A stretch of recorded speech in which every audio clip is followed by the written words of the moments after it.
812 Rideout Way in Fullerton. We've also asked, or had, One Up Park apparently has asked if they can join our caravan. So theirs have apparently had shut down, so they no longer have theirs. So they asked if they can join our meeting. So we're probably going to be having some additional agents joining us as well. Any agents in here that these listings belong to that would like to start us off and pitch, you're more than welcome to come on up, and or just where you're at, wherever you're comfortable, come on up and share. How you doing? Good. I'm Mary. Nice to meet you. Okay, hi everybody. I'm Mary from T&G Real Estate. I have a beautiful listing on Terminal here at 3901 Terminal Place. We had it up for sale 2 weeks ago. It went into escrow immediately. Unfortunately, it fell out of escrow. It was a contingent offer, but the only reason my sellers took it was that they were almost ready to close and something happened. Well, you know the story. So anyway, here we are. So I didn't even get a chance to come to the preview because we sold it the first weekend. So anyway, it is, forgive me, I should know this, but I do. I'm just going to read it. It's 4 bedrooms, 2 baths. It's 2343 square feet on a 7840 square foot lot. It's got a beautiful backyard with a rock pool. It's got a slide. It's got a beautiful fountain and waterfall, I should say, with a jacuzzi. Kitchen is going to sell this house, really. The kitchen is just beautiful, totally remodeled. So anyway, I'm glad we only have 2 today because that means everyone's going to stop by and see it. So anyway, thank you guys. All right. Anyone here for 812 Rideout? They must be writing out. Just kidding. Come on, Christy. You don't have to do it. All right. Anybody else has an off-market listing coming they want to share, or they have a buyer that they'd like to plug at this time? Any other agents? Okay.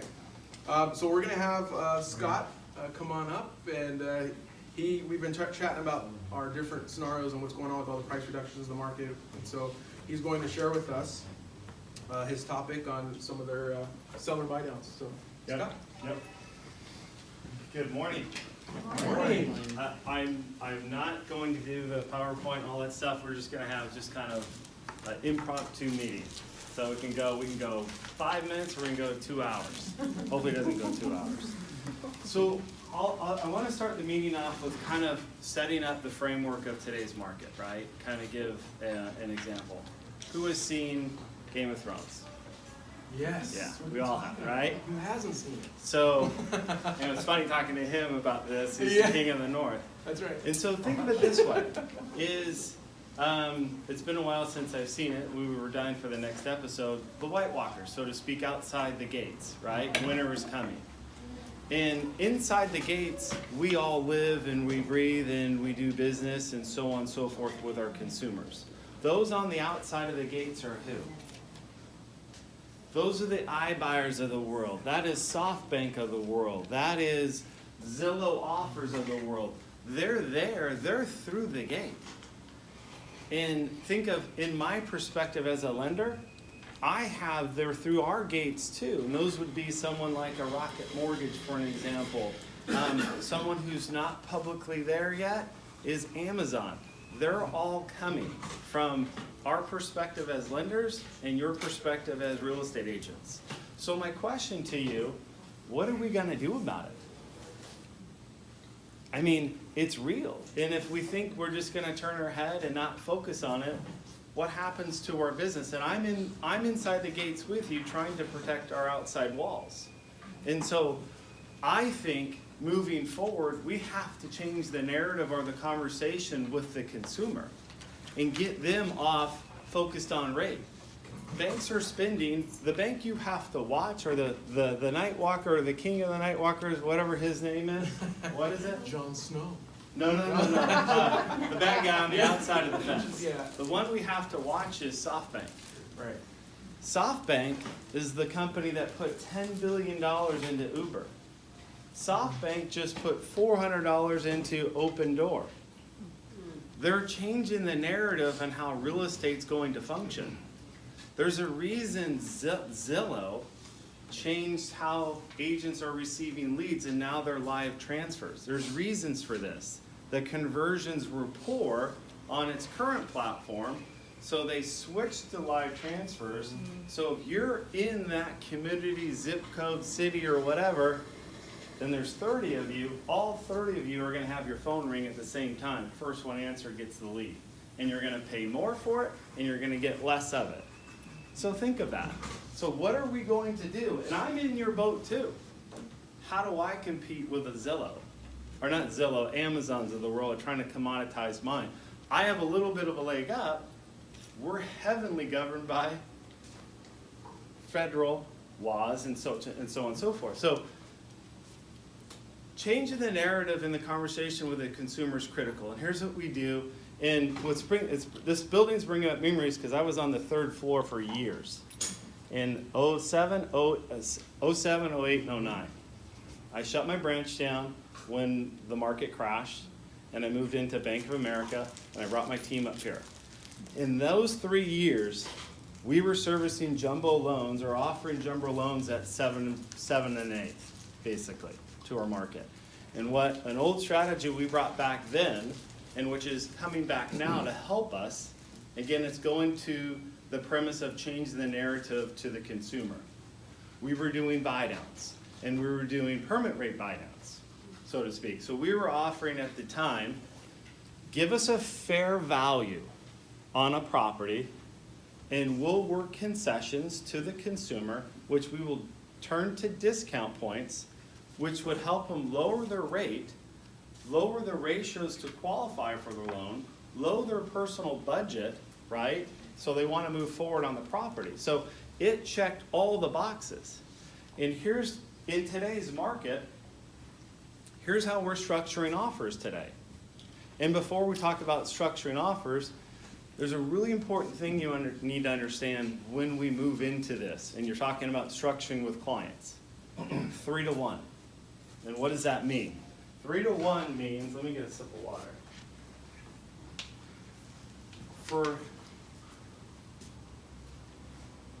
For every dollar the seller gives me, the bank to reduce rate is equivalent to $3 on a price reduction. Think about that for a second. I can make the payment financially equal with $1 than you can with $3. Where's the $2 net going? To the seller, to the commission. You're changing the narrative now. Now you're working in achieving those ratios, achieving that income, you're achieving that personal budget. You're doing it by leaving money on their net sheet, and you're doing it for less dollars. We have to think differently that way in the market moving forward. So think about that. I'll give you an example of one that we just structured and we funded in Orange Park Acres. Set on the market for 3.5 months, large horse property. They were price reducing it, price reducing it, price reducing it. We came in, we wrote an offer, and before we wrote the offer, I sat down with everyone and said, this is how it's going to work.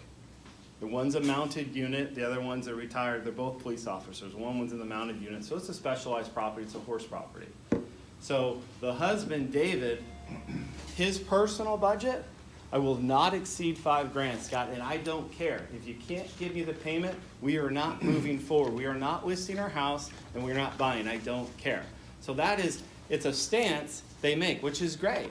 They could afford way more house. But also, working with the listing agent, how do I get enough money out, right? So what do I have to work with the seller of their house? So I have to put this puzzle together.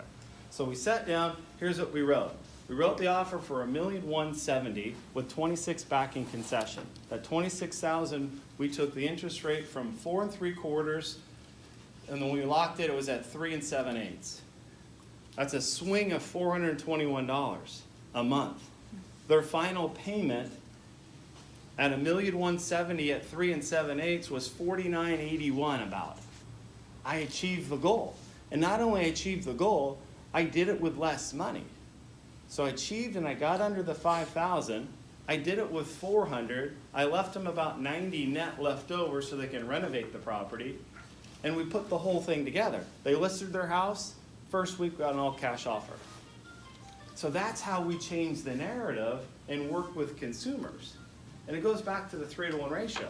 So I asked Jason, give me an example. I don't want to sit here and talk about stuff that we've done in the past. Give me something today. 2713. Is that yours, Connie? 2713? Who has 2713 That's in mine. Hacienda Heights? Right. Yes, that's mine. So I played around with the numbers Wait, last whose is night. that? Whose is that? So that Time to wake up. All right. we just want a little ball rolling down there. So watch yourself.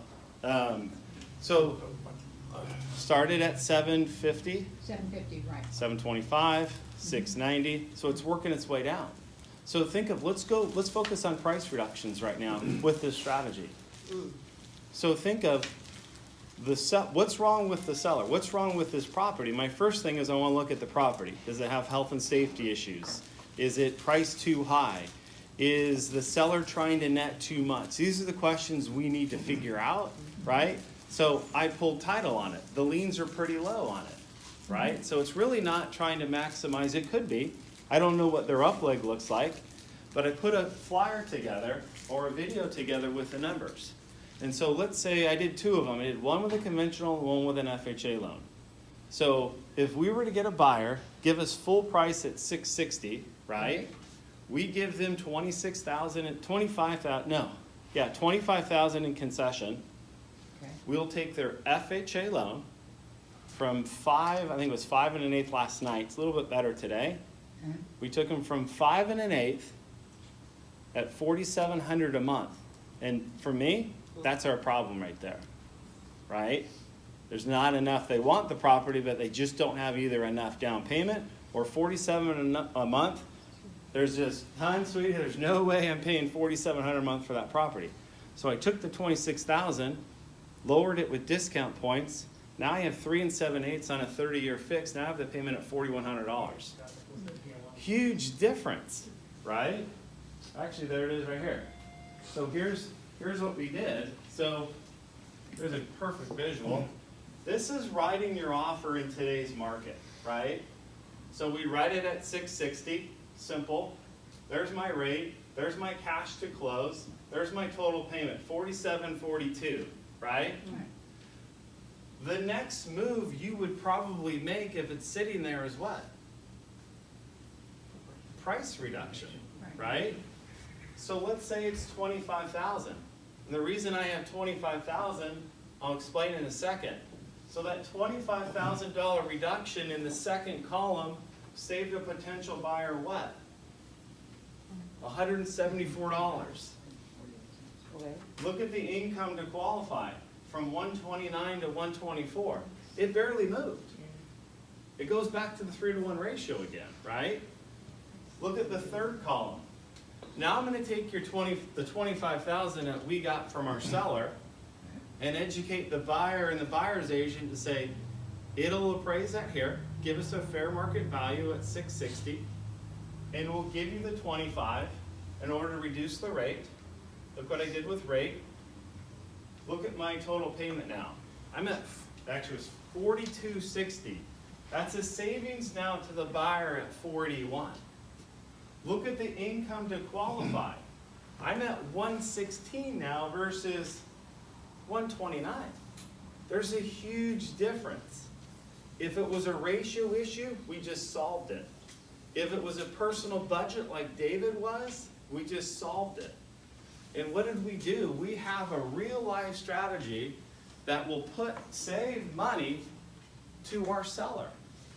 And here's the impact. Watch this one. This one's mind-blowing. What if I wanted to have, so look at the payment here. This is the fourth column, $42.26. How much of a price reduction without cheating? I know it's hard to see. No, I covered it. 548. Is that Okay, 548? there you go. How much of a price reduction, here's the quiz for you guys. How much of a price reduction would I need to go to the property, to the seller, and have it equal the payment of the rate reduction? $91,000. I would have to take this property to $568 to bring it down to a payment of $42.68 a month. Think about that. Are these real life changing the narrative to the consumer? Are we addressing their needs? And everyone's different. And every situation is different.